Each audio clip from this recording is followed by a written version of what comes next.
नमस्कार दोस्तों कुछ दिन पहले कांग्रेस ने बीजेपी और मोदी सरकार पर आरोप लगाते हुए कहा था कि उसके सारे बैंक अकाउंट को बीजेपी और मोदी सरकार ने सीज कर दिया है, जिसकी वजह से वो टीवी और इंटरनेट पर किसी भी तरीके से एडवर्टाइजमेंट नहीं कर पा रहे हैं। All our bank accounts have been frozen. We can do no campaign work. We cannot support our workers. We cannot. जो हमारे अकाउंट्स फ्रीज किए हैं वो तत्काल उसका रिलीज होना चाहिए। लेकिन अभी के टाइम पर कांग्रेस पार्टी के टीवी और इंटरनेट पर कुछ इस तरीके से ऐड चलाए जा रहे हैं, इसे देखिए। अपनी बच्ची सचमुच बड़ी हो गई है।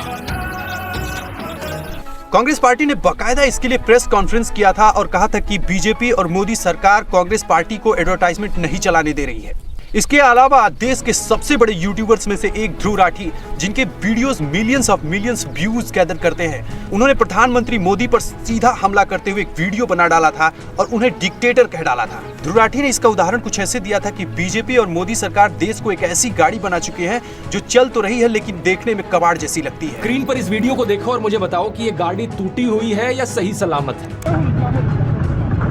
अब कोई भी नॉर्मल इंसान कहेगा ऑब्वियसली भाई टूटी हुई गाड़ी है, लेकिन शेखर गुप्ता का लॉजिक अगर यहाँ इस्तेमाल किया जाए तो वो कहेंगे देखो गाड़ी में ड्राइवर बैठा है, गाड़ी चल। उनका कहने का मतलब था कि मोदी सरकार देश को डिक्टेटरशिप की तरफ ले जा रही है और ये कुछ दिनों के बाद इसका प्रभाव देखने को मिलेगा।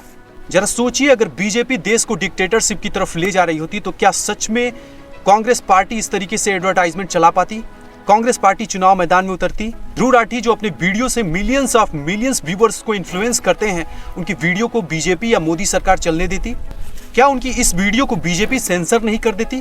क्या सरकार के पास इतनी क्षमता नहीं है कि वो एक यूट्यूब चैनल को रोक सके? लेकिन ऐसा कभी नहीं हुआ। आप देख रहे हैं कि मोदी विरोधी पत्रकार और बीजेपी विरोधी पत्रकार टीवी छोड़कर इंटरनेट और यूट्यूब के माध्यम से पूरे देश में मोदी के खिलाफ अपने एजेंडा को चला रहे हैं और रोज अपने यूट्यूब चैनल पर आकर अपनी ऑडियंस को संबोधित करते हैं। ये सारे पत्रकारों का एक गुट है जो मोदी के खिलाफ एजेंडा चलाते हैं। इन सारे पत्रकारों में से एक पत्रकार है रवीश कुमार, जो पहले एनडीटीवी पर एंकरिंग किया करते थे और बार बार मोदी सरकार, गोदी मीडिया इस तरीके का शब्दों का प्रयोग करते थे। आज वो एक यूट्यूब चैनल चलाते हैं और अपनी ऑडियंस को वहां से इन्फ्लुएंस करते रहते हैं, वहां से मोदी विरोध का अपना एजेंडा चलाते हैं। तो क्या वास्तव में बीजेपी देश को डिक्टेटरशिप की तरफ ले जा रही है? मान लिया कि बीजेपी संविधान के दायरे से बंधी हुई है और वो किसी व्यक्ति या किसी संस्था की आवाज को दबा नहीं सकती है, लेकिन इसके अलावा बीजेपी के पास कुछ ऐसे टूल्स नहीं है जिसके जरिए वो ध्रुव राठी को रोक सकती है। ध्रुव राठी अक्सर अपनी वीडियो में बीजेपी के IT सेल के बारे में कहते हैं। वो कहते हैं कि बीजेपी इस टूल्स के जरिए लोगों को इन्फ्लुएंस करती है, गलत तरीके से अपना प्रोपेगेंडा चलाती है, लोगों को भ्रमित करती है। तो क्या इसी IT सेल का प्रयोग करके बीजेपी ध्रुव राठी के चैनल को बंद नहीं करा सकती है? उनके डिक्टेटरशिप वाले वीडियो को रोक नहीं सकती है? बीजेपी वास्तव में चाहे तो ध्रुव राठी के चैनल को बंद करा सकती है, उनके डिक्टेटरशिप वाले वीडियो को मास रिपोर्टिंग के जरिए रोक सकती है, लेकिन अभी तक ऐसा देखने को नहीं मिला है। यह बातें स्टेप बाय स्टेप हम आपको इसलिए समझा रहे हैं क्योंकि पिछले कुछ समय से ध्रुव राठी बीजेपी के खिलाफ कैंपेन चलाने में लगे हुए हैं और आप उनके यूट्यूब चैनल पर जाएंगे तो पिछले एक महीने में एक वीडियो को छोड़ दिया जाए तो सारी वीडियो पॉलिटिक्स पर आधारित है, जबकि ध्रुव राठी को जाना जाता है उनके बेहतरीन कंटेंट के लिए, साइंटिफिक कंटेंट के लिए, वो कंटेंट जिसकी एक लॉजिक होती है। जी हाँ, लॉजिक। ये वही लॉजिक जो ध्रुव राठी बार बार अपनी वीडियोस में इसका जिक्र करते हैं, इसकी बातें करते हैं। आज हम ध्रुव राठी के उन्हीं लॉजिक का एक पोल खोलेंगे। हम आपको बताएंगे कि किस तरीके से ध्रुव राठी लोगों को बेवकूफ बनाते हैं। ध्रुव राठी अपनी ऑडियंस को या तो बेवकूफ बनाते हैं या खुद को बहुत ज्यादा चालाक समझते हैं। आज हम आपको बताएंगे किस तरीके से ध्रुव राठी अपनी वीडियो में आधे सच को बताते हैं और आधे सच को छिपाते हैं अपनी बातों को प्रूफ करने के लिए। चुनाव शुरू होने से कुछ महीने पहले ही ध्रुव राठी ने एक डिक्टेटरशिप नाम से एक वीडियो लाया था जिस पे मिलियंस व्यूज थे।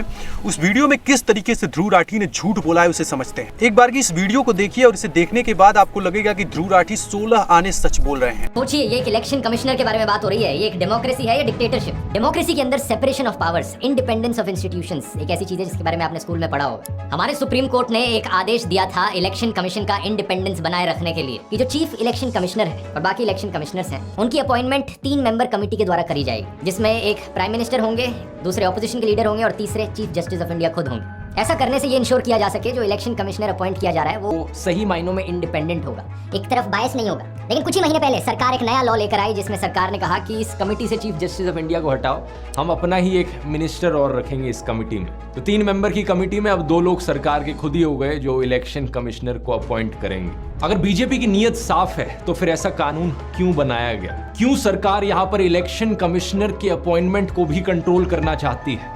दोस्तों, अपनी उस डिक्टेटरशिप वाली वीडियो में ध्रुव राठी ने प्रधानमंत्री पर आरोप लगाते हुए उन्हें कहा था कि देश के चुनाव आयुक्त को भी प्रधानमंत्री तय करेंगे। उसके लिए उन्होंने राज्यसभा में एक अलग से बिल बना दिया। ये द इंडियन एक्सप्रेस यानी इंडियन एक्सप्रेस की खबर का ये स्क्रीनशॉट इन्होंने शेयर किया था। थोड़ा सा गौर कीजिए, क्या सच में अगर बीजेपी अपना चुनाव आयुक्त नियुक्त करती, बीजेपी इलेक्शन कमीशन को पूरी तरह से काबू कर लेती, तो क्या कांग्रेस पार्टी चुनाव लड़ने आती? ये सोचने वाली बात है। थोड़ा समझिए इस चीज को। ध्रुव राठी किस तरीके से आपको बेवकूफ बनाने का प्रयास कर रहे हैं। मैं आपको पूरा स्क्रीनशॉट दिखाता हूं। जो स्क्रीनशॉट ध्रुव राठी ने शेयर किया उसकी छानबीन हमने की और फिर इसके बाद हम पूरे आर्टिकल पर गए तो वहां पे हमें कुछ और ही मिला। This comes 5 months after the Supreme Court ruled that a 3-member panel headed by the Prime Minister and comprising the leader of the opposition in Lok Sabha and the Chief Justice of India will select the CEC and EC until a law is enacted by Parliament on their appointments. अब यही main line है, जो नीचे की line है इसको समझिए। अभी जो मार्कर में जो आपको लाइन दिख रही है, इसी लाइन को ध्रुव राठी ने आपसे छिपा दिया। यहाँ पे जो लिखा है कि until a law is enacted by parliament on their appointments, मतलब इसी लाइन को आपको नहीं दिखाया। इसका मतलब है कि जब तक कोई कानून संसद की तरफ से नहीं बनाया जाता है तब तक ये वाला जो कानून है, जो फैसला सुप्रीम कोर्ट सुना रहा है, इसको चुनाव आयुक्त को अपॉइंट करने के लिए लागू किया जाएगा। यानी सुप्रीम कोर्ट ने फैसला सुनाते समय स्पष्ट कर दिया था कि चुनाव आयुक्त की नियुक्ति का काम सुप्रीम कोर्ट का नहीं है बल्कि यह सरकार का है और राष्ट्रपति का है। इसलिए सरकार इस पर कानून बनाए, जो सरकार ने किया और इसी बात को ध्रुव राठी ने आपसे छिपाया। ताकि इस वीडियो में जो सबसे बड़ी बात ध्रुव राठी ने छिपाई थी वो ये थी कि कांग्रेस पार्टी जो चुनाव आयुक्त की नियुक्ति करती थी वो किस तरीके से करती थी। मैं आपको बता दूं कि इससे पहले का जो प्रावधान था चुनाव आयुक्त को नियुक्त करने का वो ये था कि प्रधानमंत्री और कैबिनेट इस नाम को चुनकर राष्ट्रपति के यहाँ भेजती थी, तो ही राष्ट्रपति अनुमोदित करती थे और वो चुनाव आयुक्त बनता था। यानी जो पहले का कानून था उसमें जो सत्ताधारी दल हुआ करता था उसी की मनमानी चलती थी, लेकिन बीजेपी ने इसको लेकर कभी भी कोई बवाल नहीं किया। आपको बता दें कि संविधान के 8वें भाग में आर्टिकल 324(2) में ये स्पष्ट किया गया है कि किस तरीके से चुनाव आयुक्त या मुख्य चुनाव आयुक्त की नियुक्ति का अधिकार राष्ट्रपति के पास है और राष्ट्रपति चाहे तो उसमें किसी भी तरीके से फेरबदल कर सकता है, चुनाव आयुक्तों की संख्या को बढ़ा सकता है, उनके कार्यकाल में भी फेरबदल कर सकता है। ये सारी बातें उसमें लिखी गई हैं। अब ध्रुव राठी के एक और झूठ के बारे में बताते हैं, आप इस वीडियो को देखिए। इलेक्शन कमीशन ने इस चीज पर भी एक लिमिट लगाई हुई है कि एक एमएलए इलेक्शन और एक एमपी इलेक्शन में कितना पैसा खर्च किया जा सकता है। एमपी इलेक्शन में लिमिट 95 लाख रुपीस पर है। बीजेपी ने 437 सीट्स पर चुनाव लड़ा था, तो पार्टी की जो टोटल स्पेंडिंग है वो 415 करोड़ से ज्यादा नहीं होनी चाहिए थी। लेकिन कितना पैसा इन्होंने खर्च किया, इलेक्शन कमीशन की वेबसाइट पर लिखा हुआ है 1264 करोड़ रुपीस कैसे अलाउ किया इलेक्शन कमीशन ने। सेंटर फॉर मीडिया स्टडीज ने तो यह भी एस्टिमेट किया था कि बीजेपी ने पिछली इलेक्शंस में 27,000 करोड़ रुपए खर्च किए। राठी ने जो बात बताई है वो उन्होंने बताई है कि पर कैंडिडेट 95 लाख से ज्यादा कोई भी कैंडिडेट अपने कंस्टिट्यूंसी में खर्च नहीं कर सकता। लेकिन उन्होंने ये नहीं बताया कि ये जो लिमिट है इलेक्शन कमीशन ने कैंडिडेट के लिए लगाई है, न कि पार्टी के लिए। पार्टी चाहे तो कितना भी खर्च कर सकती है, इसकी कोई लिमिट नहीं है। आप स्क्रीनशॉट में देख सकते हैं, ये इलेक्शन कमीशन की वेबसाइट से हमने स्क्रीनशॉट आपको दिखाया है। तो किस तरीके से देखिए मामले को मैनिपुलेट किया है ध्रुव राठी ने। आप जब इसको समझेंगे तो आपको समझ में आ जाएगा कि ये अगर एक आम आदमी हो, एक नॉर्मल आदमी हो, तो शायद ही पकड़ पाए कि वो झूठ बोल रहे हैं, क्योंकि वो जो बातें होती है उसे छुपा देते हैं और वो बातें जो किसी पार्टी के लिए वो प्रूफ करना चाहते हैं उसे ही केवल वो बताते हैं। तो इसी वीडियो में ध्रुव राठी ने पीएम मोदी पर पॉलिटिकल बॉन्ड स्कैम को लेकर बहुत ही बड़ा आरोप लगाया है।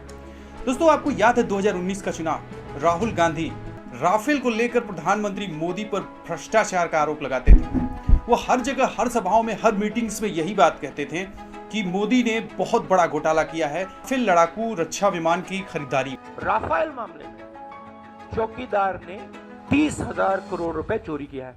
अब आप लोग सवाल पूछते हो कि मैंने सुप्रीम कोर्ट को अपोलोजाइज किया। बिल्कुल मैंने सुप्रीम कोर्ट को अपोलोजाइज। 2019 का चुनाव बीतने के बाद राहुल गांधी इसके बारे में कहीं बात तो करना छोड़िए, किसी से भी कोई चर्चा करते नजर नहीं आए।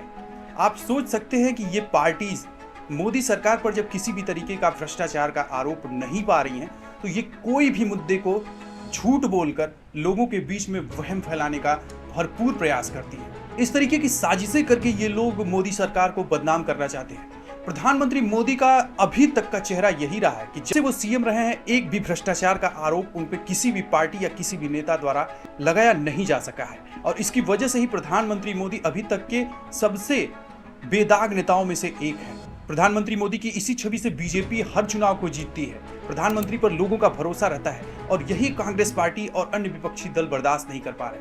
आपने पिछले दिनों देखा होगा कि अरविंद केजरीवाल को ईडी ने अचानक उठा लिया था। इसके पीछे का सबसे बड़ा कारण आप जानते हैं? अरविंद केजरीवाल को 9 बार ईडी ने समन जारी करवाया था, लेकिन इसके बाद वो पेश नहीं हुए, जिसके बाद ईडी को जाकर जबरदस्ती उन्हें उनके घर से उठाना पड़ा। तब एक सोची समझी रणनीति के तहत किया गया ताकि मोदी सरकार को बदनाम किया जा सके, उस समय डिक्टेटरशिप के ताने बाने को बुना जा सके और मोदी सरकार इस आरोप में घिर जाए। इसी ये थी एक छोटी सी रिपोर्ट जो हमने आपको दिखाई कि किस तरीके से फैक्ट को छुपाकर ध्रुव राठी अपनी ऑडियंस के साथ खेलते हैं। अगर ये पसंद आया होगा तो आप इसे लाइक कीजिए। हम ध्रुव राठी के इतने सारे झूठ एक्सपोज कर देंगे, ध्रुव राठी की इतनी वीडियो में हमने फैक्ट्स को छुपाते हुए देखा है, वो सारा का सारा आपके सामने लाएंगे और दिखाएंगे कि किस तरीके से ये ऑडियंस के साथ खेलते हैं और लोगों को किस तरीके से मैनिपुलेट करते हैं। वीडियो पसंद आई हो तो लाइक कीजिए और शेयर कर दीजिए, लोगों को अवेयर कीजिए, इनके झूठ को सभी के सामने लाइए, शेयर कीजिए।